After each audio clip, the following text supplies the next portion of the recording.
In today's video, I'm going to show you how to connect Google Drive to Claude AI step by step, so you can make it easier to access your files, documents, and information directly inside Claude. This is a super useful setup if you want to keep your workflow fast and organized, especially when you're working with notes, reports, or shared drives. If this video helps, don't forget to hit the like button and subscribe for more simple AI tutorials just like this. Alright, let's jump right in.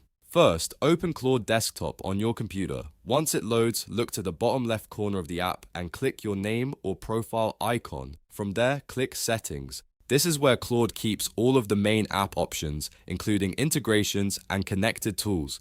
Inside Settings, look at the left sidebar and click on Connectors. This is the section where you can link external services to Claude, including Google Drive. Now find G Drive in the list and click Connect next to it.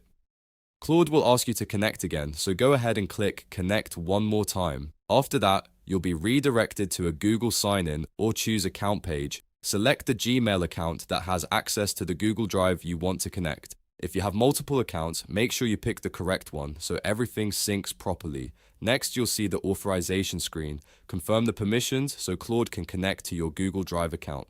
This step is important because it allows Claude to access the files you want to use in your conversations. Once you approve it, you'll be sent back to Claude automatically. At this point, your Google Drive connection should be set up and ready to use. Now you can return to your workspace and start using Claude with your connected Drive files more efficiently. This is a great way to speed up research, pull in documents, and keep your AI workflow connected to your content.